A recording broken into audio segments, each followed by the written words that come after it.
भिवंडी तालुका दिव्य अंजुर गांव श्री शिव मंदिर में हरिभक्त पारायण श्री अजीत पंडित महात्रे महाराज के नेतृत्व में श्रीमद् भागवत कथा व ग्रंथराज ज्ञानेश्वरी पारायण सोहला का आयोजन ग्रामस्थ मंडल दिव्य अंजुर व शिव शंभो हरिपाठ मंडल व एकादशी सत्संग मंडल द्वारा दिनांक 25 दिसंबर 2025 से 1 जनवरी 2026 तक बड़े हर्षोल्लास के साथ किया गया। इस अवसर पर भारी संख्या में अनेकों मान्यवर ग्रामस्थ मंडल दिव्य अंजुर व महिला मंडल उपस्थित थे।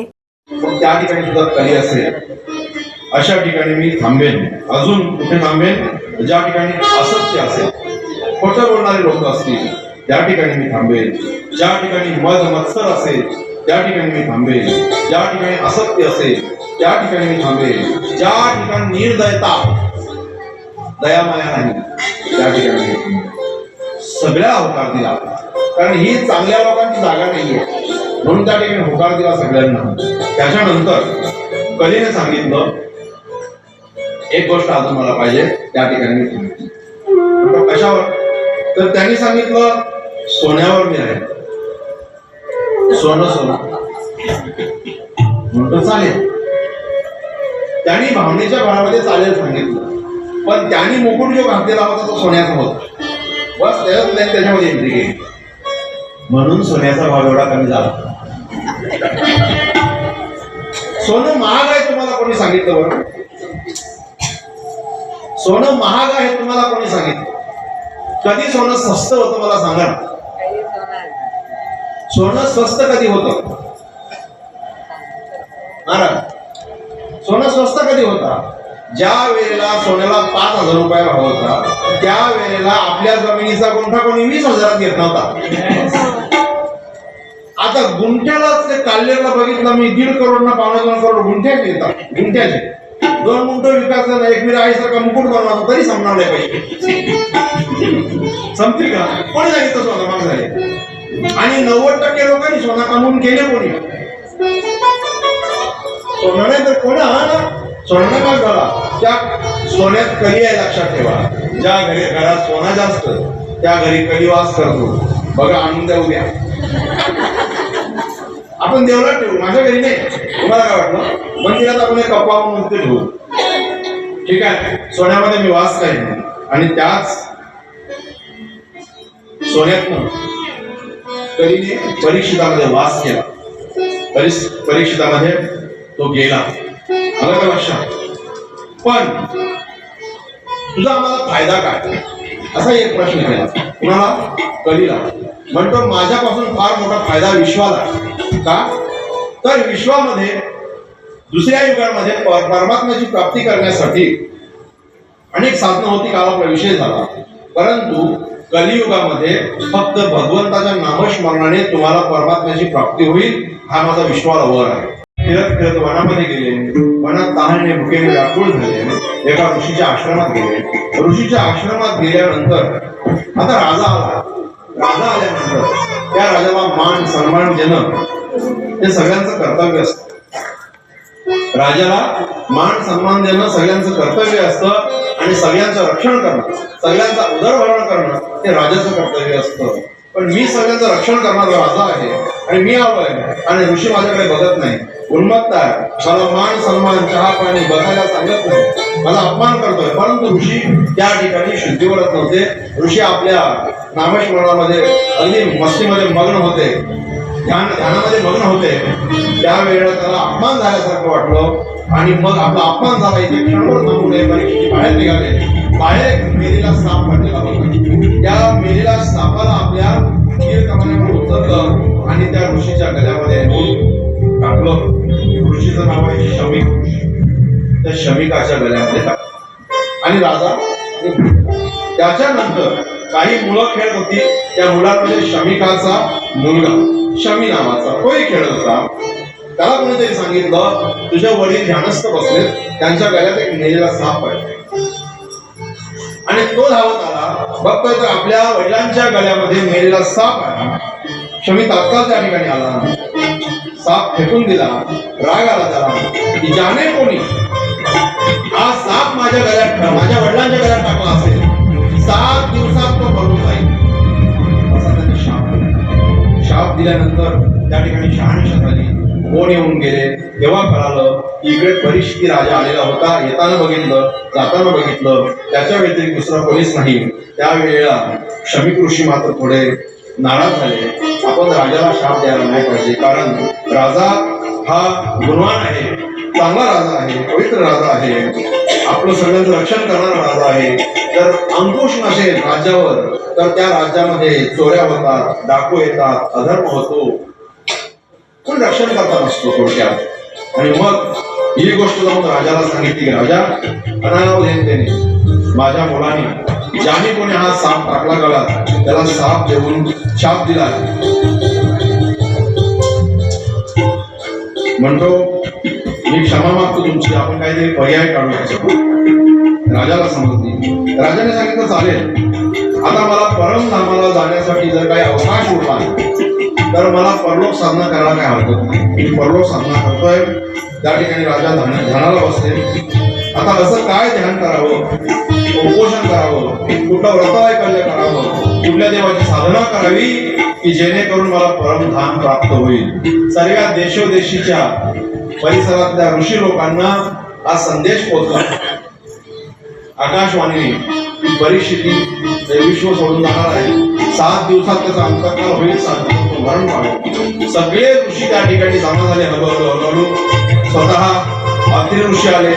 वशिष्ठ, चवक, शरदवान, अरिष्ट, नेमी, भृगु, अंगिरा, पराशर, विश्वामित्र, परशुराम, उतत्थ, इंद्रप्रमोद, विद्यवाह, मेधा, अष्टिनेम, भरद्वाज, गौतम, पिप्पलाद, मैत्रेय, और्य, कवश, अगस्त, सगळे महर्षी व्यासांसकट सगळे त्या ठिकाणी आले.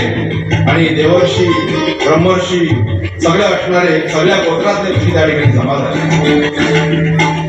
परीक्षित आपला अंतःकरण भगवंताच्या चरणी समर्पित करून मोकळे झालेले होते. जायचंय आता 8 दिवसात कशाला या देहाची आशा करावी. हे देह त्याने असार आहे आणि आपल्याला हा देह सोडायचा आहे, म्हणून मी भगवत चरणी लीन होतो असं त्याने सगळं झालेलं होतं. आणि त्याच वेळेला त्या ठिकाणी आगमन झालं ते म्हणजे आपल्या शुकदेवांचं. बोलिये शुक भगवान की जय. आणि शुक भगवंताचं आगमन त्या ठिकाणी झालं, शुकागमन झालं. अतिशय गोंडस, हा गोंडस आहे ना, गोंडस ना बघा, काल सापडला तो लगेच तर गोंडस असा शुकदेव त्या ठिकाणी 16 वर्षाचं अवधूत मूर्ती त्या ठिकाणी प्रकट झाली. सर्वांनी शुकदेवाचं ते रूप बघून त्या ठिकाणी स्तुती केली. परंतु शुकदेवांचं असं होतं की शुकदेव संसाराच्या घरी कधी थांबत नव्हते. जर गेलेच संसाराच्या घरी दुधात म्हणजे गायीची धार काढण्या इतपतच वेळ थांबायचे, निघून जायचे. कोण? शुकदेव. त्या ठिकाणी सगळ्यांचं आगमन झालं. आणि मग परीक्षिती प्रश्न करतो. सुंदर प्रश्न केले परीक्षितीने. ते म्हणजे असे की सर्वांच्यासाठी सांगा की सगळ्या अवस्थांमध्ये माणूस देवाचं चिंतन करतो, परंतु शेवटच्या अवस्थेमध्ये जर जीव असेल तर त्याने काय करायला पाहिजे, कोणाचं चिंतन करायला पाहिजे, कुठल्या अवस्थेमध्ये राहायला पाहिजे. भगवद्गीता सुंदर सांगते, अंतकालेश मामेव स्मरणमुक्ता कलेवर यत् प्रयाति समदभाव यति नास्तत्र संशयः. हो, शेवटच्या वेळेला त्या परमात्म्याचं चिंतन करावं, माणूस त्याच्यामध्येच लीन होतो, यात कुठल्याही प्रकारचा संशय नाही. अजून त्या ठिकाणी परीक्षिती प्रश्न करतायत की शेवटच्या मरणांस अवस्थेमध्ये माणसाने काय ऐकावं, काय आपण माणूस एखादा बघा, आपल्या घरी सुद्धा म्हातारा माणूस देह ठेवतो, त्या वेळेला त्याच्या समोर ज्ञानेश्वरीचं वाचन करावं, गीता पठण करावी, 15वा अध्याय वाचावा, मानाचे श्लोक वाचावे. आपण टीव्ही लावून ठेवतो, कधी मारतो त्याची पाठवतो, गेला कबल आजचे कबल असं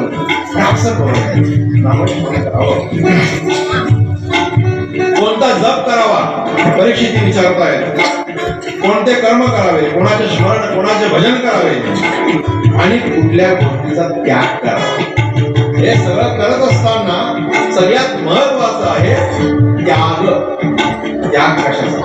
हो, आपण सगळं जमवतो पण काही गोष्टीचा त्याग मात्र गळ्यात माळ घालावी हे चांगलं आहे, माळ घालावी पण त्याग कशाचा? त्याग नसेल तर त्याग नाही होत. त्याग म्हणजे काय? जे आपण जीवन समर्पित केलेलं आहे, समर्पित केलेल्या जीवनाच्या त्या ज्या गोष्टीमध्ये जीवन समर्पित केलं त्या अग्नीमध्ये जळत असताना काही गोष्टीचा त्याग करावा, त्याचा त्याग करावा आणि वेळेवर त्याग करावा. वेळ निघून गेल्यानंतर त्याग करण्यात अर्थ नसतो. एक मालकरी होता, माझा मित्र होता, नाव सांगत नाही तुम्हाला, त्याला नेहमी बोलायचं, माल गल्यात आहे म्हणजे तू जुगार नको खेळ, तुझ्या पाया पडतो. वयाने माझे मोठा होता, सांगायला बुवा सोडून घे, मला टाइमपास म्हणून खेळतो. टाइमपास माल करायला? अरे ज्ञानेश्वरी गाथा आहे, लोकांच्या वेळेस जायची गरज काय? त्याला मी बोलायचो, जुगार सोड.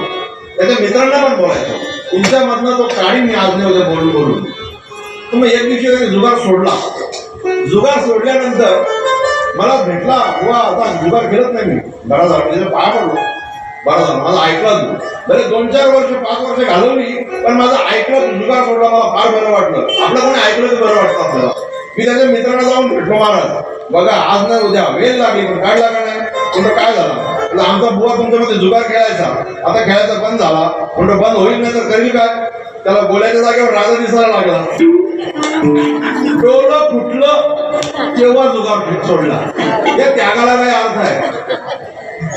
योग्य वेळेवरच त्याग करायला, योग्य वेळेवर त्याग करायला. त्याग कशाचा करायचा हे प्रश्न केले आणि या प्रश्नांची उत्तर म्हणजे हा श्रीमद भागवत ग्रंथ. आणि शुकदेव परीक्षितीला हे भागवत महात्म्य सांगायला बसले. याचं वर्णन विदुराने पण केलेलं आहे, पण विदुराचं वर्णन ऐकण्याच्या अगोदर, विदुराचं चरित्र पाहण्याच्या अगोदर, नारद महर्षीचं चरित्र पाहण्याच्या अगोदर एकदा सुंदर असं भजन होईल. तुम्ही थोडेसे फ्रेश होणार आणि अजून तास 1.25 तास तरी कथा चालेल. दत्त जन्म आहे.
दासी होती.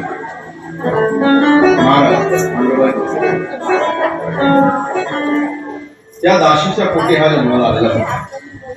पण हा एवढा ज्ञानी माणूस आणि एका दाशीच्या पोटी जन्माला कसा आला थोडक्यात एक 5-5 मिनिटात तुम्हाला सांगतो. साक्षात यमधर्माचा अवतार आहे. यमधर्म एका दाशीच्या पोटी जन्माला का आले, राजाच्या पोटी का नाही आले, काही प्रश्न आहे. एकदा काय झालं, एका राजाच्या राज्यामध्ये चोर चोरी करून पळालेले होते आणि ते एका शांडिल्य ऋषीच्या आश्रमामध्ये जाऊन लपले. शांडिल्य ऋषीच्या आश्रमामध्ये लपल्यानंतर राजाचे सेवक येऊन त्या शांडिल्य ऋषीच्या आश्रमामध्ये चोरांना पकडलं. परंतु चोरांना आश्रय देणारा सुद्धा चोरच असतो. असा एक नियम आहे. समजा मी रस्त्यावर बाईकवर चाललोय, कुणीतरी मला हात दाखवला, तो माझ्या गाडीवर बसला, मानकुलीवर आम्हाला दोघांना पोलिसांनी पकडलं, पण त्यांनी कोणाची तरी खारीगावला गंठण मारलेली होती, ती त्याला सापडली. तो चोर सापडला, मला सोडतील का पोलीस? सोडतील? नाही सोडणार. तसाच नियम आहे. आणि त्या ठिकाणी त्या शांडिल्य ऋषींना सुद्धा त्या सेवकांनी पकडलं आणि चोर मुद्देमाला सकट भेटले म्हणून केस लढवली गेली नाही. त्यांना सुलावर द्यायचं आणि सुलावर चोर देतायत हे बघून राजा पाहायला काय कोणाला सुलावर देता नाही. राजा जरी आल्यानंतर हे तर ऋषी दिसतात म्हणतो, यांना कसं काय सुलावर पकडलेला बसवलेला आहे. त्यावेळेला त्यांनी सांगितलं की यांच्या आश्रमामध्ये चोर लपलेले होते, म्हणून यांना सुद्धा गुन्हेगार पकडून आणले नाही, असं करू नका, त्यांना खाली उतरा.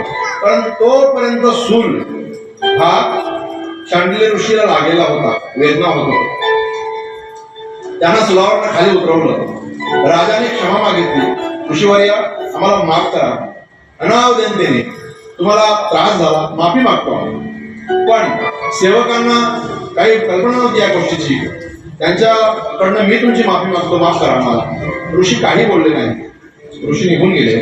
चोरांना सुलावर दिलं. याचा जाब विचारण्यासाठी शांडिल्य ऋषी धर्मराजाजवळ गेले, म्हणजे यमधर्माला विचारलं की माझा असा काय अपराध की मला तुम्ही सुलावर दिलं, वेदना झाल्या, काय चुकलं माझं, कुठल्या कर्माची शिक्षा मला दिली?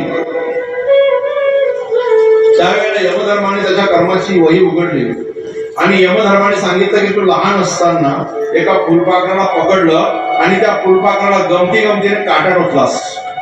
किती लहान होतो? 5 वर्षाचा होतास. त्यावेळेला शांडिल्याने सांगितलं 12 वर्षापर्यंत एखाद्याच्या हातून जी कर्म घडतात त्या कर्मांना पापामध्ये गणलं जात नाही. म्हणजे 12 वर्षाच्या मुलांपर्यंत 12 वर्षापर्यंत तुम्हाला मला सगळे कर्म माफ आहे, तरी सुद्धा मला तुम्ही ह्या कर्माची शिक्षा का दिली? धर्मराजाने सांगितलं की प्रत्येकाला आपापल्या कर्माची फलं भोगावीच लागतात. प्रारब्ध क्रियामान संचिताचा भोग भोगिनाची भोग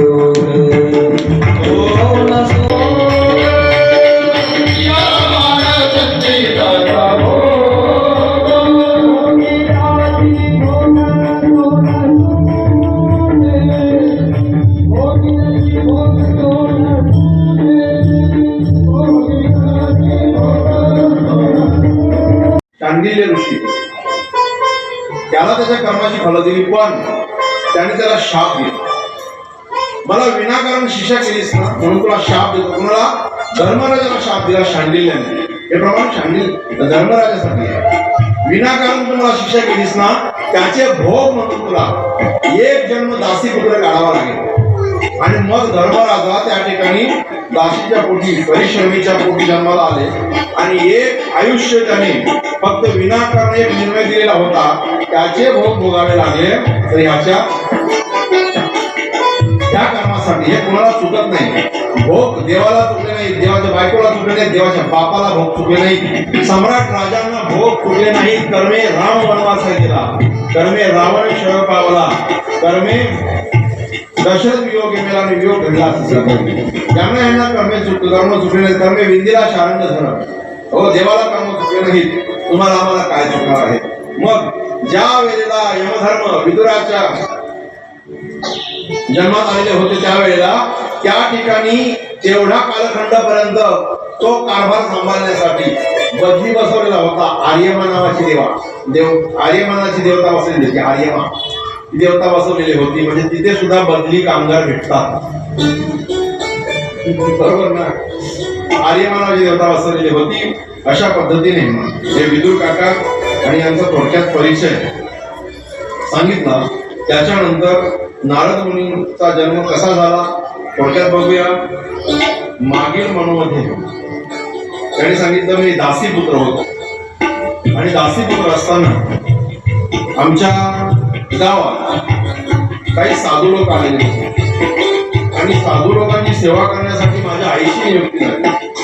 चातुर्मासामध्ये 4 महिने साधू आमच्याकडे थांबलेले होते. तर त्यावेळेला माझा फेरा बागडण्याचा जरी दिवस, मी लहान होतो 5-6 वर्षाचा, फेरा बागडण्याचे माझे दिवस जरी असतील तरी सुद्धा मी त्या साधूच्या सेवेमध्ये राहायचो. साधू त्या ठिकाणी जे पूजा अर्चा करत त्यांना मदत करायचो, त्यांची सेवा करायचो आणि साधूंच्या परवानगीने मी त्या साधूंचं उष्ट खायचो. परिणाम बघा किती, साधूंचं काय करायचो, उष्ट खायचो. आणि उष्ट खाल्ल्यानंतर मला साधूंनी उपदेश केला, मला दीक्षा पण दिली आणि 4 महिन्यानंतर साधू निघून गेले. मी साधूंच्या बरोबर चाललेलो होतो, परंतु माझ्या आईला कोणीच नाही, म्हणून मला आईजवळ थांबावं लागलं. मी ज्ञानी झालो, कारण का साधूंचं उष्ट खायला होतं. आता उष्ट कोणी कुणाचं खावं याच्या पाठीमागे सुद्धा शास्त्र आहे. उष्ट खाण्याला परवानगी आहे, परंतु आपल्यापेक्षा ज्ञानाने श्रेष्ठ असेल त्याचं उष्ट खावं. आलं का लक्षात? अधिकाराने आचरणाने जो श्रेष्ठ असेल त्याचं उष्ट खावं, पण एखाद्या कनिष्ठ आचरणाच्या माणसाचं उष्ट माणसाने खाऊ नये. त्याच्यात ते गुण आपल्यामध्ये उतरायला वेळ लागत नाही. कोणाचं पण उष्ट खाऊ नये. काही बायका नवऱ्यांचा उष्ट खातात, पण नवरा बेवडा असला मग खायचं नाही त्याचा. नाही, काही नवरे बायकोच्या उष्ट खातात, बायको काही बेवडी नसते, काही खाला तरी चालेल.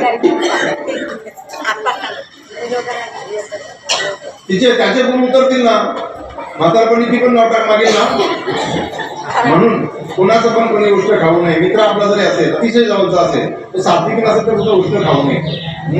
सांगू का अजून पुढे जाऊन, आपण अंघोळ ज्या बादलीत करतो त्यात पाणी कोणाचं राहिलं असेल ते पण ठेवू नये, फेकून द्यायचं. दुसरं पाणी आहे ते उष्ट पाणी आहे, उष्ट पाणी पिऊ नये. उष्ट्या पाण्यात अंघोळ कोणाच्या करू नये. ठीक आहे, ते मी उष्ट करू. त्याच्यानंतर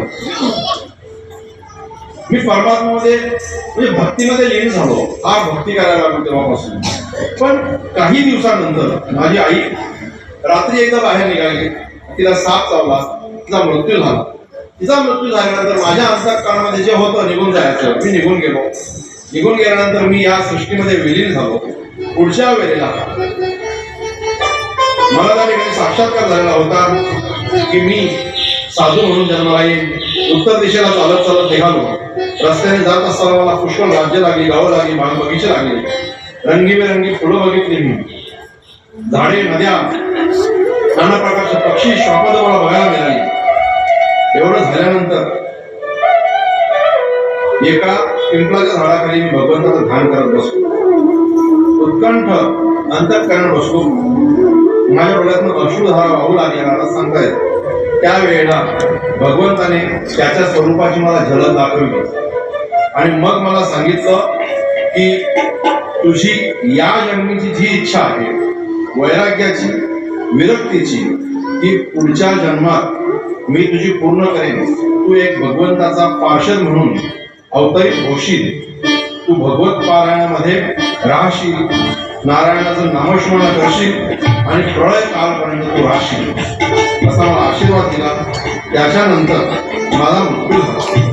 कल्पाच्या अंती भगवान नारायणाने शयन केलं. मी नारायणाच्या स्वरूपाला प्राप्त झालो. त्याच्यानंतर पुन्हा ब्रह्मदेवाने सृष्टी निर्माण केली आणि ब्रह्मदेवाने सृष्टी निर्माण केल्यानंतर अनेक ऋषी त्या ठिकाणी त्याच्या शरीरापासून निर्माण झाले. मरीची ऋषींसह मी त्या ठिकाणी प्रगट झालो. हवा, पाणी ब्रह्मदेवाने बनवली, आकाश बनवलं. त्याच्यामध्ये आम्ही त्या नारायणाचं नामस्मरण करत करत संचार करत राहिलो. याच कालखंडामध्ये पृथ्वी एकदा लयास केली. त्यावेळेला साक्षात नारायणाने वराह नावाचं स्वरूप धारण केलं. सविस्तर चर्चा करत नाही, कारण आपल्याला रक्तजन्म पण करायचं आहे. त्यामुळे वराह रूप धारण केलं आणि वराहाने पुन्हा पृथ्वी वर काढली, पुन्हा पृथ्वी तयार करायची. म्हणून ब्रह्मदेवाने नाना प्रकारच्या योजना केल्या, अनेक प्रकारची सृष्टी वर्णन केली. 3 गुण प्रथमतः तयार केले, सात्विक, तामस, राजस अशा प्रकारचे. अहंकार सुद्धा ब्रह्मदेवानेच उत्पन्न केलेला आहे. पंचतत्व त्या ठिकाणी प्रकट केली, सगळी भूत निर्माण केली, शक्ती निर्माण केली आणि मग ब्रह्मदेवाने सोनेरी अंड तयार केले आणि ते अंड अचेतन स्वरूपामध्ये हजारो वर्ष या पाण्यामध्ये राहिले. त्याच्यानंतर त्याच्यामध्ये जगतपित्याने म्हणजे साक्षात नारायणाने संचार केला, प्रवेश केला आणि त्यात प्रवेश केल्यानंतर त्याच्या नाभीपासून एक कमळाची नाल तयार झाली, कमळाचं स्थूळ झालं आणि त्या कमळावर ब्रह्मदेव स्वतः प्रकट झाले. ब्रह्मदेव प्रकट झाल्यानंतर ब्रह्मदेवापासून, ब्रह्मदेवाच्या उलकटीपासून भगवान शिवाची उत्पत्ती झाली आणि मग ब्रह्मदेवाने आपल्या छायेपासून म्हणजे सावलीपासून नरकाची निर्मिती केली, अविद्या निर्माण झाली, तमोगुण निर्माण केला. ब्रह्मगुण देवाच्या तमोगुणापासून त्या ठिकाणी त्याच्यानंतर पुन्हा तहान भूक निर्माण झाली या जीवासाठी. रात्र दिवस तयार झाला आणि पुन्हा ब्रह्मदेवाने त्या शरीराचा त्याग केला. त्या शरीराला पुन्हा यक्षाने भक्षण केलं. ब्रह्मदेवाने त्यांनी सांगितलं की माझ्यापासून तुमची निर्मिती झाली, माझं भक्षण करू नका. पुन्हा ब्रह्मदेव प्रगट झाले. भक्षण केल्यानंतर सुद्धा राक्षस, यक्ष, गंधर्व तयार झाले. ब्रह्मदेवाच्या सत्वगुणाच्या प्रभावाने दैदिप्यमान होऊन मुख्य देवतांची निर्मिती झाली, कामदेवाची निर्मिती केली. त्यावेळेला कामासक्त झालेले राक्षस ब्रह्मदेवाकडे मैथुन्याची इच्छा प्रगट करण्यासाठी आले, परंतु ब्रह्मदेवाने त्यांना फार काही लावला नाही. त्याच्यानंतर संध्यादेवी निर्माण झाली, गंधर्व अप्सरा उत्पन्न झाल्या, परंतु पृथ्वीचा विस्तार काही होत नाही. अलस निर्माण झाला, जांभई निर्माण झाली, हे सगळे ब्रह्मदेवाने निर्माण केले. निद्रा निर्माण झाली, ब्रह्मदेवाने निर्माण केले. पितृगण निर्माण केले, परंतु तरी सुद्धा सृष्टीची वृद्धी होत नाही, सृष्टी वाढत नाही. मग त्यावेळेला ब्रह्मदेवाने आपल्या मनापासून मनुची निर्मिती केली की जेणेकरून प्रजेची वाढ व्हावी. तरी सुद्धा प्रजेची काही वाढ झालेली नाही. सरते शेवटी ब्रह्मदेवाने पुन्हा आपल्या शरीरापासून काही ऋषींची 10 ऋषी पुत्र म्हणून निर्माण केले. त्यामध्ये मरीची, अत्री, अंगिरा, पुलस, पुलह, ऋतू, भृगु, वशिष्ठ, दक्ष, नारद असे सगळे निर्माण केले. परंतु जो तो भगवंताच्या नामस्मरणामध्ये ज्याने बनवलेला आहे त्याच्या नामस्मरणामध्ये लीन होऊ लागले, त्याच्या उपासनेमध्ये लीन होऊ लागले, सृष्टीची निर्मिती होत नाही. सरते शेवटी ब्रह्मदेवाने आपल्या शरीराच्या 2 भागातनं 2 विभूत्या निर्माण केल्या. एका बाजूने स्त्री आणि एका बाजूने पुरुष असा. एका बाजूने स्वयंभू मनु निर्माण झाला आणि दुसऱ्या बाजूने महाराणी शतरूपा हिला जन्माला घातली आणि 2 स्त्री आणि पुरुष त्यावेळेला जन्माला आली आणि पहिली वेळ स्त्री आणि पुरुषाच्या संगमाने ह्या सृष्टीवर शिव उत्पत्ती झाली आणि या महाराणी शतरूपा आणि मनुला 5 मुलं झाली. त्या 5 मुलांची नावं अशी: प्रियव्रत, उत्तायनपाद, आकुती, देवती आणि प्रसूती अशी 5 मुलं त्यांना झाली. त्यांच्या 5 मुलांपैकी पहिल्या 3 मुलींची लग्न केली. आकुती नावाची जी देव होती ती ऋषी नावाच्या ऋषीला कन्यादान करून दिली. देवहूती जी होती ती कर्दमाला दिली आणि प्रसूती होती ती दक्षाला. अशी यांची तिघींचे विवाह. यापैकी जी देवहूती आहे तिच्याबद्दलची कथा सांगतोय. म्हणजे कपिल मुनी कसे जन्माला आले. आता कपिल मुनी पण असेच होते असं समजा. बघूया. ब्रह्मदेवाने कर्दम ऋषीला आज्ञा केली त्यावेळेला की तुम्ही प्रजेची उत्पत्ती करा.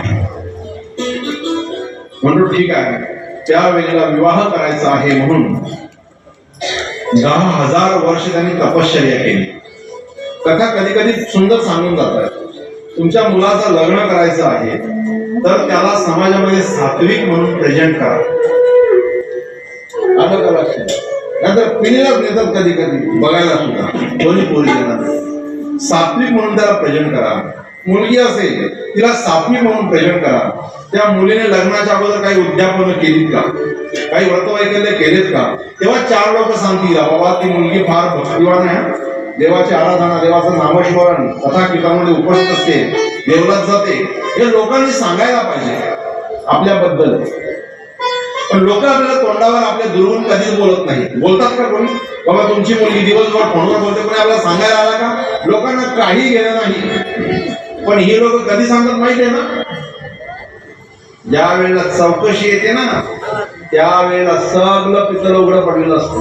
आपल्याला वाटतं आपण कोण बोलतो, आपल्याला काय माहिती? आपल्याला पण माहिती नाही, ते जगाला माहिती आपल्याबद्दल असतं ना. म्हणून या जगापासून काही सावध राहायचं आहे. आपल्याला वाटतं आपल्याला कोणी बोलत नाही. मग सात्विकता आणण्यासाठी त्याने त्या ठिकाणी 10,000 वर्ष तपश्चर्या केली. एकाग्र चित्ताने त्या हरीची आराधना केली, भगवंताचं नामस्मरण केलं आणि भगवंताने त्या कर्दमाला दर्शन दिलं. सांगितलं तुझ्या अंतःकरणामध्ये जो विषय आहे लग्न करायचा तो पूर्ण होईल. त्यांनी सांगितलं स्वयंभू मनू त्याची पत्नी शतरूपा तुला काही दिवसानंतर या ठिकाणी भेटण्यासाठी येते. त्यांची मुलगी देवहूती नावाची अतिशय सुंदर आहे. ती मुलगी तुला प्रदान करतील. तू तिच्याशी विवाह कर. ती तुझ्या संसाराला योग्य आहे आणि तुझ्या बरोबर ती संसार चांगला करेल. चालेल म्हणतो. भगवंत गुप्त झाले आणि सांगितलेल्या दिवसात प्रमाणेच स्वयंभू मनू आणि शतरूपा त्या ठिकाणी कर्दम ऋषीला भेटण्यासाठी आले. आणि कर्दमांना त्याने प्रस्ताव टाकला, ऋषीवर्य आमची मुलगी देवहूती आहे, हिचा स्वीकार करा. आणि कर्दमाचा विवाह त्या ठिकाणी देवहूती बरोबर करण्यात आला. अतिशय थाटामाटामध्ये विवाह झाला. त्यावेळेला बाह्य विवाह पद्धतीने त्यांचा विवाह झाला. म्हणजे अगदी रीतिरिवाजाप्रमाणे वेद मंत्राच्या घोषाने फोटोवाल्याने कुठल्याही प्रकारचा डिस्टर्ब न करता, कुठल्याही प्रकारच्या लोकांना दारू न पाजता, मटण खायला न घालता जे विवाह होतात बाह्य विवाह. म्हणजे आई वडिलांच्या संमतीने जे विवाह होतात त्यांना बाह्य विवाह असं म्हणतात. आंतरजातीय म्हणजे लव जिहादला बळी न पडता जे विवाह होतात ते बाह्य विवाह.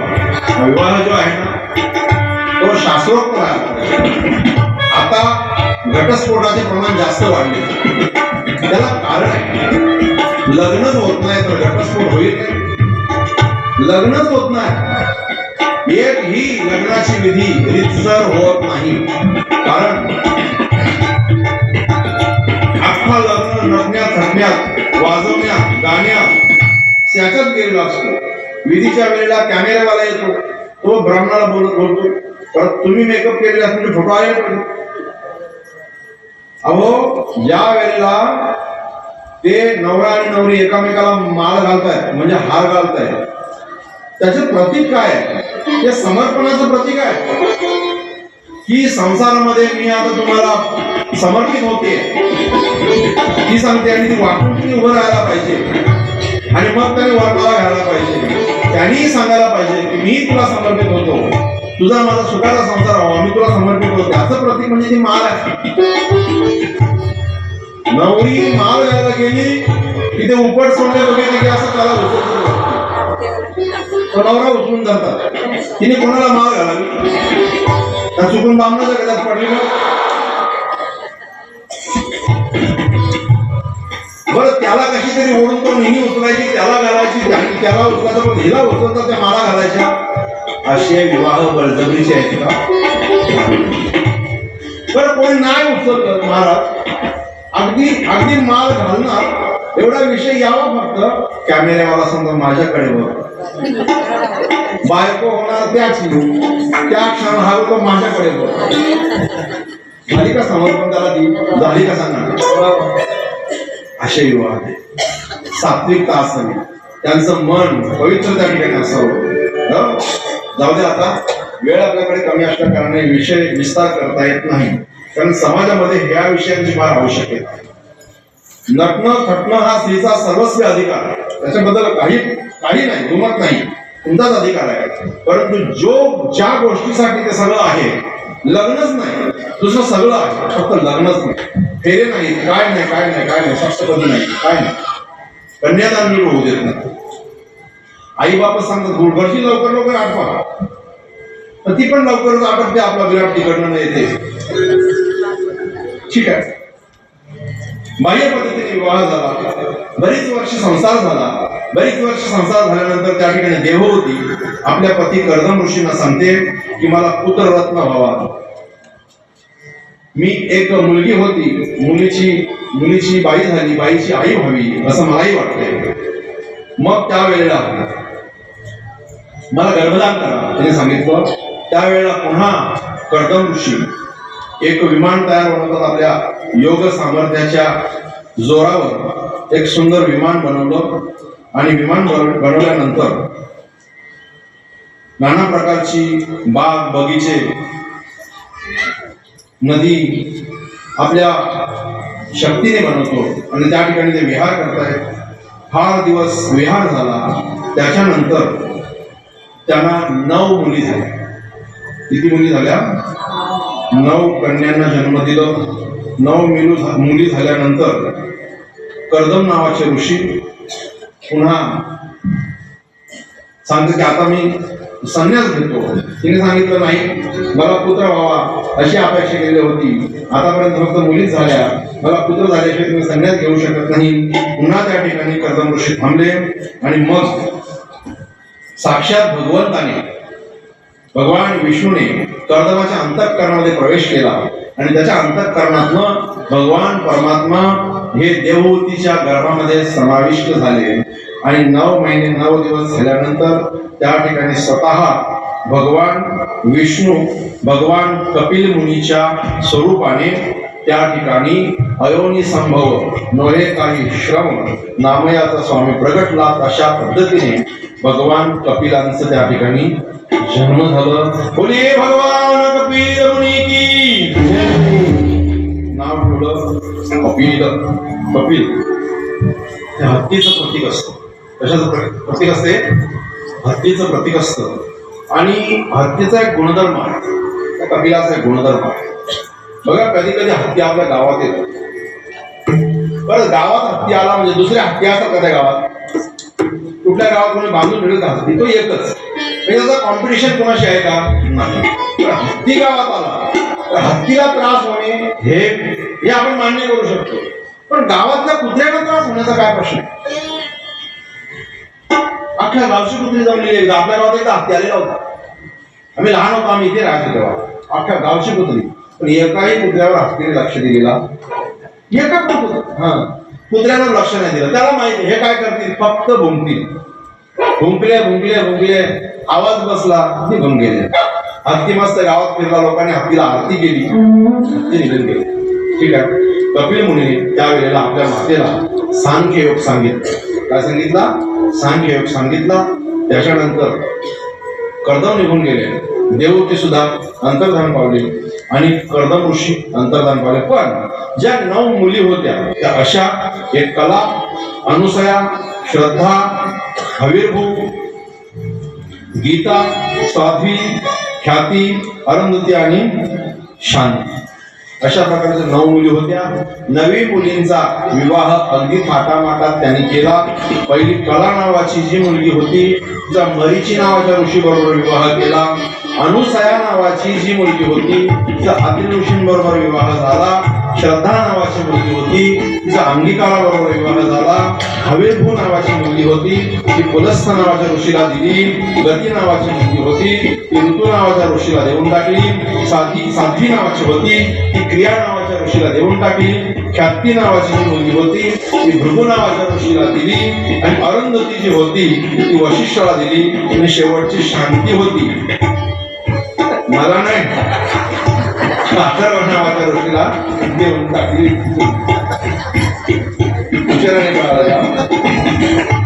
अशा पद्धतीने 9 मुलींचा विवाह झाला. पुढे अनुसया आणि अत्री नावाचे मुनी. मी अगदी वेळेवर कथा संपवणार, काय काळजी करू नका. हा, पुढे अनुसया आणि अत्री नावाचे मुनी यांचा सुंदर संसार चाललेला होता. अतिशय पतिव्रता ती अनुसया माता. पतिव्रता माहिती ना, पतिव्रता सुंदर पतिव्रता होती. कळते की पतिव्रता पतिव्रता कोण असते? तिची पतीची सेवा करते, बरोबर ना? तिला पतीची माता अनुसया. पतीची सेवा करणे म्हणजे नेमकं काय? पतीला पाणी आणून देणं, पतीला आईचे तुकडे आणून देणं, आईस बर्फाचे तुकडे, ही सेवा आहे का पतीची? नाही, पतीची सेवा नाही. पतीच्या सेवेची, पतिव्रतेची व्याख्या फार वेगळी आहे. तुमची क्षमा मागून तो या विषयाला स्पर्श करतो. तिच्या चरणारविंद मस्तक ठेवून विषयाला स्पर्श करतो. आपण कुणाला चांगले दिसावं याच्यासाठी जर आपण आभूषणं घातली, आपण मेकअप केली, तरी सुद्धा पतिव्रतेचं भंग होत. हो, पती परगावी गेला तर तिला केस विंचरण्याचा अधिकार नाही पतिव्रत असेल. पावडर, टिकली, मेकअप, त्या फालतकाबद्दल फाउंडेशन हा अधिकार नाही. तोपर्यंत तिने केसाला फणी लावायची नाही, तैलोदर्पण कामा नाही, तेल लावायचं नाही डोक्याला, अल्पहारी राहायचं आहे तिने, काशाच्या भांड्यात जेवायचं नाही तिने. पतिव्रतच नाही, असं करायचं नाही. आता हा तो जमाना नाहीये. तुम्हीच बुवा काही सांगून गेला, सांगू नका. पतिव्रत तुका म्हणे पतिव्रता तिची देवावाली सत्ता. अशी एका गावात एक पतिव्रता होती. फार ती सेवा करायची, पतीची फार सेवा करायची. सकाळी तीच लवकर उठायची बिचारी, त्याला स्नानासाठी पाणी द्यायचे, त्याचं स्नान घालायची, सगळं ती पतीची सेवा करायची. त्याच्यामुळे पतिव्रतेचं तेज तिचं होतं. अनेक उदाहरणं शास्त्रामध्ये आहेत. तिचा पती कामाला जायचा कुठेतरी, साधी स्त्री होती, ती कांडत बसायची. एक दिवशी ती कांडत बसलेली होती आणि काढता काढता पती अचानकच घरी आले. पती अचानकच घरी आल्यानंतर तिने काढण्यासाठी जो मुसळ उचललेला होता असा वरतीच सोडला आणि ती धावत पाणी आणायला गेली. पाणी आणलं, पतीचे आपले पाय धुतले, पाय आपल्या पदराने पतीचे पुसले, पण नवऱ्याने हाताचा हात सुद्धा पुसण्याचा प्रयत्न करू नये. बायकोच्या पदराला कधी तुझं डोळं असं बटाटा होता, साडी तर 250 असते, नवऱ्यावर पण डोळं असते, ती कधी कधी हात पुसवत. आपण नाही प्रयत्न केला कधी, आपली हिंमत पण नाही तेवढी. पाय धुतले, पतीला घरात नेलं, पाय पुसले, आसनावर बसवलं, पतीला पाणी आणून दिलं, चहा दिला, थोडेसे विश्रांती करा, थकून भागून आला, मी नंतर जेवण टाकते. पती तरंगत असलेला मुसळ पुन्हा तिने हातात घेतला आणि कांडायला सुरुवात केली. बाजूला बचत गटवाडी दोघी जण बसलेल्या होत्या, तिच्या मैत्रिणी बसलेल्या होत्या. मैत्रिणी विचार करतायत, हा मुसळ वरती टांगला कसा? म्हणून नवरा घरी आला, त्या मुसळ सोडला की मुसळ टांगून राहते. एवढाच घेऊन घरी गेली. आता ही काय पतिव्रता नव्हती. नवऱ्याला बोलवलं असा, नवरा आला, अशीच बोलायची ती. काय झालं? उद्या 5:20 घरी ये म्हणतो. मी तर जरा लवकर येतो ना, 4:30 झाडाखाली बस, पण 5:20 घरी ये, कारण तेव्हा 5:20 झालेले होते.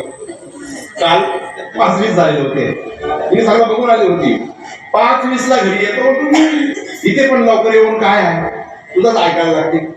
हा 5:20 हिने तोपर्यंत सगळी तयारी केली. कशासाठी?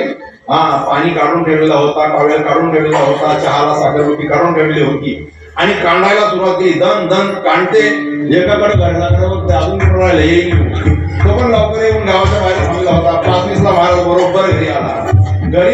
आल्याबरोबर ही बाहेरच होती. दन दन दन दन कुठं दिसते. असा नवरा जरा क्रॉस आला, तिने मुसळ असा उचलला फेकला नवऱ्याच्या थोबाडावर. नवऱ्याचं दात पण जरा पुढं नव्हतं तिच्या, सगळं पडलं. नवरा सांगतो, माझे दात तुला पाडायचे होते, तर 5:20 समोसा कशाला बघितला? मुसळ टांगला कसा? मी तर मुसळ आता तुला पतिव्रता होती का? पती तुला पाणी तापवून देतो, तू कसली पतिव्रता? पती तुझ्या हातात चहा देतो, बिस्किट कशी काय म्हणून तुला पती विचारतोय. पती झाडलोट करतो, पती मशीन लावतो, ती तुमची कपडे धुवायची असते, ती पती साड्यावर घालते तुझ्या. पतिव्रता तुला मुसळ सांगेल का? आता तुझा भुगा पण टांगणार नाही कसली पतिव्रता? तशा पतिव्रता नाही. अनुसार माता आमची पतिव्रता होती, पण या नारदाला काही बघत नव्हतं कोणाच्या सांगायचं चांगलं. हा स्वर्गात गेला. स्वर्गात गेल्यानंतर सावित्रीला सांगितलं ब्रह्मदेवाच्या घरी, पृथ्वीवर एक पतिव्रता स्त्री आहे. म्हणतो कोणापेक्षा? आमचं तुमच्यापेक्षा तुम्ही काहीच नाही, तुमची पायाची सरण्याची. असं आहे का? ठीक आहे. भगवान शिवाच्या घरी गेले, पार्वती मातेला सांगितलं पतिव्रता नाही कोणी अनुसयासारखी. म्हणतो हो का? मग परत गेले वैकुंठामध्ये, लक्ष्मी मातेला सांगितलं पतिव्रता नाही तुमच्यासारखी कोणी. त्यांना टेन्शन आलं, आपले देव सगळ्यात श्रेष्ठ आणि आपल्यापेक्षा जास्त कोणी पतिव्रता सृष्टीवर असेल. तिघींनी मीटिंग घेतली, लगेच व्हॉट्सअप ग्रुपचा त्यांचा लगेच टाकला त्याच्यावर. म्हणतो कळलं का? आपल्यापेक्षा कोणीतरी खाली पतिव्रता आहे, तिचं पातिव्रत्य भंग करू, तिचं आपण काय सत्व हिरावून घेऊ. ठरवयांचा म्हणजे सांगायचं कोणाला? आपल्याच नवऱ्यांना सांगू. मग पहिले काय करायचं? इमोशनल ब्लॅकमेल करायचं नवऱ्याला. तो सगळ्यात मोठा शास्त्र आहे, तुम्हाला कळणार नाही त्यात. इमोशनल ब्लॅकमेलिंग यांना समजणार नाही. ते उगीच असं पुसायचं, सर्दी झाल्यासारखं, ते इमोशनल ब्लॅकमेल असते. ते झाल्या ना, त्याच्यानंतर प्रॉब्लेम काय? तर तुम्ही देव असून उपयोग काय? आमच्यापेक्षा पतिव्रता स्त्रिया खाली आहेत. म्हणतो कोण आहे? कोणीतरी अनुसया नावाची बाई आहे, अत्री नावाच्या ऋषीची बायको आहे, आमच्यापेक्षा पतिव्रता आहे, तिचं पातिव्रत्य तुम्ही घेऊन या, हनन करा. म्हणतो ठीक आहे. पण त्यावेळेला हे एकामेकाला फोन करायला लागले, तर घरी काही तमाशा झाले का? भगवान शंकराने फोन केला, भगवान विष्णू. म्हणतो हो, नारद येऊन गेलाय, आपल्या घरात कळी लावलेत त्यांनी. मग काय करता? चला खाली. मग त्यावेळेला तिन्ही देव खाली आले. तिन्ही देव खाली आल्यानंतर अत्री अनुसय मातेच्या पर्णकुटी जवळ गेले, साधूच्या वेशामध्ये आले. साधूच्या वेशामध्ये आल्यानंतर अलख निरंजनचा आवाज दिला. त्या ठिकाणी अत्री ऋषी घरी नव्हते आणि अनुसया माता आमची धावत आली, ऋषीवरी आली, आदर सत्कार केलं, त्यांचे पाय धुतले, पाणी दिलं. म्हणतो काय पाहिजे? म्हणतो आम्ही प्रवास करून आलो, फार मोठा प्रवास केला, आमच्या भोजनाची व्यवस्था करा. आणि भोजनाची व्यवस्था करते. म्हणतो बसा. आहे का अनुसय? आम्हाला भोजन पाहिजे, पण कसं? तर आम्हाला नग्न अवस्थेमधलं भोजन पाहिजे. म्हणजे ते फक्त शब्द मांडले की नग्न भोजन पाहिजे. म्हणजे एखाद्या स्त्रीने नग्न अवस्थेमध्ये भोजन बनवायचा आणि त्याला घालायचा असा अर्थ लावला गेला. आला का लक्षात? त्यांचं निरसन मी करतो, तुम्हाला 5 मिनिटं काही काळजी करू नका. आणि मग करायचं काय आता? आता हे तर साधू आहे, मी तर पतिव्रता स्त्री आहे, आणि यांच्या समोर मी माझे कपडे उतरवू कशी? हा प्रश्न पडला. त्यावेळेला अनुसया माता पतिव्रता आहे. पतिव्रताच्या तेजाने तिने त्या तिन्ही साधूंवर पाणी शिंपडलं आणि तिन्ही साधू 4-4, 5-5, 6-6 महिन्याची बालक झाली. बालक झाल्यानंतर त्यांना अन्न पाणी केलं, परंतु त्यांना पुन्हा साधू बनवलेले नाहीत. अतिऋषी आले. म्हणतो तुम्ही देव कोण आपल्या घरी? म्हणतो साधू आलेले होते, त्यांना नग्न भोजन पाहिजे होतं, ते मी दिलं. आता या शंकेचं निरसन तुम्हाला मी सांगतो. आपले देव एवढे पण खालच्या पातळीचे विचार करणार नव्हते. एखाद्या पतिव्रता स्त्रीला कपडे काढायला सांगतील तर भोजन मागितलं, पण कसं मागितलं? नग्न. की ज्या भोजनाला अग्नच वापरलं नाही असं भोजन. हो, उदक अन्न, उदक धान्य अग्नी, झाल्या घडे पाक, एकाविने एक कामा नाही. तुकोबारांचा अभंग आहे. भक्ती ते नमन, भक्ती ते वैराग्य तो त्याग, ज्ञान ब्रह्मी भोग ब्रह्मतनु. देहाच्या निरसने पाविजे त्या ठाया, माझी ऐसी काया जव नव्हे. उदक अग्नी धान्य झाल्या घडे पाक, एकाविने एक कामा नाही. तुका म्हणे आम्ही जाणतो चाचणी. असत्य बडबडीचे बोल असतात. तुका म्हणे आम्ही जाणतो चाचणी, असं काहीतरी आहे. ठीक आहे. पण उदक अग्नी धान्य झाल्या घडे पाक, एका वेळी एक कामा नये. जर स्वयंपाक बनवायचा असेल, धान्य पाहिजे, पाणी पाहिजे आणि अग्नी पाहिजे. जर अग्नीच नसेल तर पाणी आणि तांदूळ घेऊन काय कराल? पाणी नसेल, अग्नी आणि तांदूळ घेऊन काय कराल? धान्य नसेल तर नुसतं पाणी आणि अग्नी घेऊन काय करावं. तर मग त्या वेळेला या तिन्ही गोष्टींपैकी एक जर नसेल तर अन्न होत नाही. तर त्याने सांगितलं आम्हाला अन्न दे, परंतु त्या अन्नाला अग्नी लागता कामा नये. आता निरग्नी अग्न कुठलं आहे बरं, तर ते अन्न आहे फक्त मातेचं दूध. मग याला दूध पाजायचं मला असेल तर माझी बालकं पाहिजे, म्हणून त्याला लहान लहान मुलं केली आणि त्याला दुग्ध पान केला. दुग्ध पान केला. अशा पद्धतीने 6 महिने गेले. ती पण मस्त त्यांना कोरोना केलं होते, तिलाही मुलगा नव्हतं, ही आनंद घेत होती. तिकडे टेन्शन झाला घरी. 6 महिन्यापासून गेले तर अजून आले नाही. एका मुलगीला फोन केला, तुझा आला का, होता माझा पण नाही. फोन केला का, फोन पण नाही केला. आता शोधायचं काय, पाठवले कोणी, झाला ना पक्षात आपण चला तिघी जणी, आपण तिघी चला आल्या तिघीच्या तिघी बघतायत खिडकीतनं बघतायत. ही अनुसयाची घर, अनुसयाची वर्ग कुठे आहे बघतात. इथं तर आपलं नवर नाही, करावं का, मुलं घेतलंय तिच्यामध्ये तिघे जण. आता इथून ऍड्रेस भेटेल आपण कुठे आलेले का गेले, इथून कुठे आले म्हणतो अनुसया कोण, म्हणतो मीच. इथे आमचे नवरे आलेले का, म्हणतो कोण नवरे तुमचे, ब्रह्मा विष्णू रुद्र, ओळखत नाही तिने सांगितलं. तर पंचायत झाली. बघा ना 6 महिन्यापूर्वी तिघेच्या तिघे आलेले, तुमच्याकडेच आलेले, तुमच्याचकडे पाठवलेलं, बघा ना तुमच्याकडे, सांगा ना कुठे गेले. म्हणतो तुमचे ब्रह्मा विष्णू रुद्र आले नाही, पण 3 साधू आलेले होते माझ्याकडे भिक्षा मागायला. मग ते कुठे गेले, कोणते हे काय खेळतात, जिचा तिने उचला, आता कोणचा कोणी उचला. ते डोंबिवलीला सार्वजनिक विवाह असतो ना, ते विवाह माझ्याकडे असतात. लय मोठा प्रश्न असतो. तर 12-13 नवरे असतात, जर चुकून पलटी झाली लोक भटजीला काय मारतील. हा नंबर देतो ना, मी स्वतः चेक करतो, तो गौरव असतो आमचा, बरोबर. हा लय कठीण काम असते. हा लोक सगळी आपल्या आगरीच, तर का भटजीला पतंग घ्यायला कमी करतील. हा नंबर डोंबोलीन जास्त, ते तर भटजी बघतच नाही. हा त्या डोंबिवलीच्या ऑर्डर तर आम्हाला यायला लागले. ते ब्राह्मण घाबरायला लागले आपल्या लोकांची कामं करायला. या सापडला उमाडला तिकडच्या ऑर्डर येतात आपल्याला, आम्ही जात नाही, चालतो. का माहित आहे, पैसे भेटलं तर ठीक, पैसे नसू दे भेटलो, बिगर चापटीचा आहे असं म्हणजे ठोकाला कमी करत नाही लोक अजूनपर्यंत. म्हणजे मानसिकता झाली आपल्या लोकांची, घाबरतात लोक. आता उचलायचा कोणी कोणाचा, जर सावित्री सांगते माझ्याकडनं शंकर उचलला तर फजिती होईल. हा पार्वती सांगते माझ्याकडनं ब्रह्मदेव उचलला फजिती होईल. मग त्यावेळेला ती खरोखर पतिव्रता आहे याची प्रसिद्धी आली. आणि प्रसिद्धी आल्यानंतर तिने क्षमा मागितली, खरंच तू पतिव्रता आहे. तिने देवानं तू बालका करून ठेवलीस, आता आमच्यावर मेहरबानी कर, आमचे पती स्वस्वरूपामध्ये आणून दे. त्यावेळेला तिने पुन्हा पाणी घेतलं आणि पाणी घेतल्यानंतर पाणी मारलं त्यांच्यावर. तिन्ही देव स्वस्वरूपामध्ये प्रकट झाले.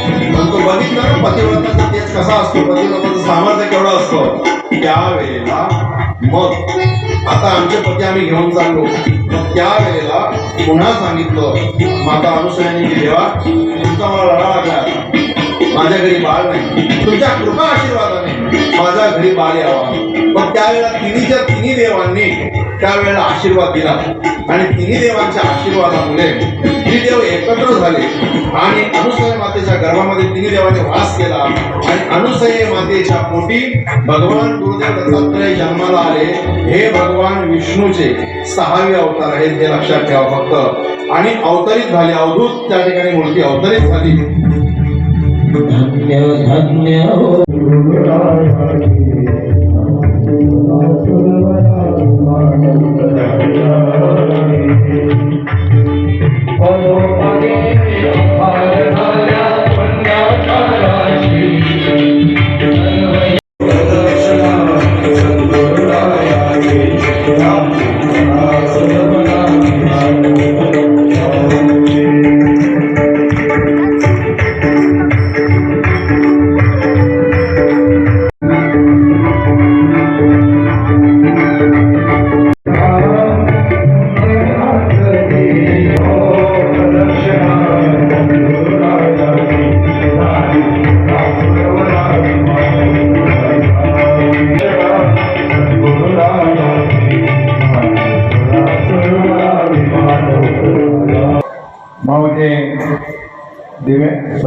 श्री क्षेत्र देवांजूर इथं महादेवाच्या या प्रशस्त हॉलमध्ये श्री भागवत आपल्याच गावचे सुपुत्र श्री अजितजी महाराज यांच्या ज्वाज्वल्यवाणीतून हा या ज्ञानयज्ञ मांडलेला आहे. खरोखर जरी गर्दी कमी असली पण गर्दी आहे, कारण ही लोक प्रेमापोटी आलेली माणसं आहेत आणि जिथे पिकतेलं वृत्त काहीच हा असा उपक्रम दिसतो असू दे, कार्यक्रम सुद्धा आहे. परंतु महाराजांनी ही कथा कथा सुख कथा दुःख हरी कथा यात विठोबाची भरी. कथा ही आपल्या जीवनामध्ये खूप काही सांगून जातं, त्याचं खूप पुण्य आहे. कितीतरी उदाहरणं आपण आदाम्याची पाहिली तर ती आपल्याला जीवन चालून जातं. आपला तो एक देव करून घ्यावा ही भावना या कथेमध्ये येते. आणि महाराजांनी आपल्या असले तर त्याचा खूप असा अभ्यास आहे. त्यांनी बऱ्याचशा कथा त्यांनी केलेल्या आहेत. त्यांनी रामायण केलं आहे, शिवपुरुषोत्तम योग केला आहे, भक्तियोग केला आहे, छत्रपती शिवाजी महाराज करण्याचा मानस आहे आणि ते चांगल्या प्रकारे फिल्ममध्ये गरुडपर्यंत त्यांना हे सुद्धा खूप सुंदर सांगता येते. आणि त्यांचं या ग्रंथाला खूप असा अभ्यास आहे आणि देव धर्मासाठी झटणारे व्यक्तिमत्व आहे. निश्चित त्यांच्या वाणीमध्ये गोडवा आहे, फक्त ते सत्य बोलतात, सरळ बोलतात म्हणून काही माणसं त्याचा थोडंसं वाईट वाटतं. हे त्याला जवळ पाहिजे असो. आपण असे ज्या कथेकरता आज कमी प्रमाणात असते ते उद्या दोन माणसाला सांगा आणि आपल्या जीवनाचं उदयकरण असेल तर याच्याशिवाय काय गत्यंतर आहे. बरेचसे उदाहरण आपण कोरोना काळामध्ये पाहिलेले आहेत आणि नामस्मरण चोरी होत नाही. नामस्मरण आपल्या बँकेमध्ये जमा करा आणि आपल्या जीवनाचं नक्कीच भलं होईल. 84 लक्ष मानव जन्म आपण सार्थ करायला असेल तर देवाचं नामस्मरण गरज असो. सर्वांनी आपला अमूल्य वेळ या कथेकडे आले. गावातले काही बाहेर पंचवर्षीय लोक आलेले आहेत, त्यांचं बी आभार मानतो. आपले ज्येष्ठ कीर्तन आपले महेंद्र महाराज हे सुद्धा उपस्थित आहेत, त्यांना सुद्धा 2 शब्द बोलायचे आहेत.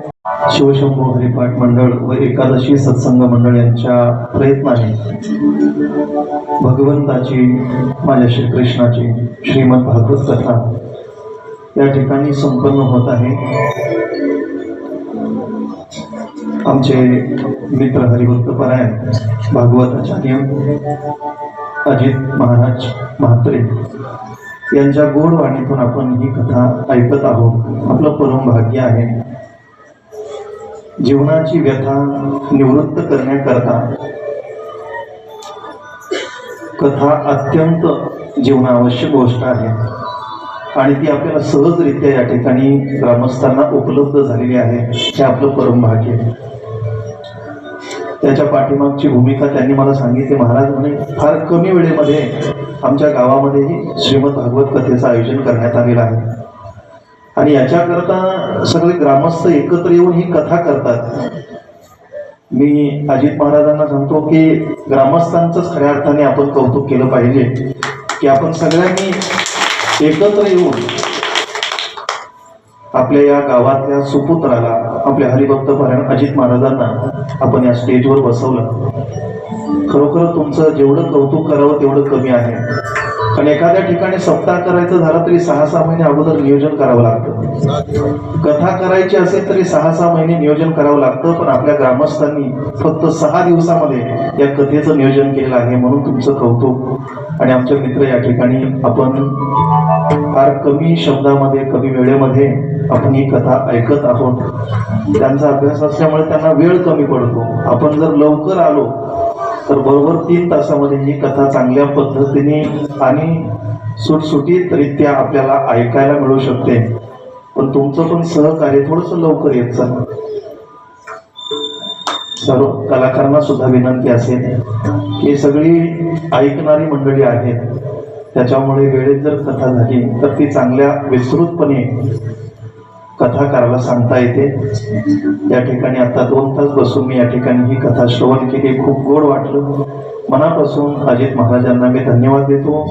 या संपूर्ण अजित महाराजांच्या टीमला जे कथेकरता सहकार्य करतात त्यांना सुद्धा मी मनापासून धन्यवाद आणि पुनश्च एकदा गावकऱ्यांचं मी कौतुक करतो. धन्यवाद.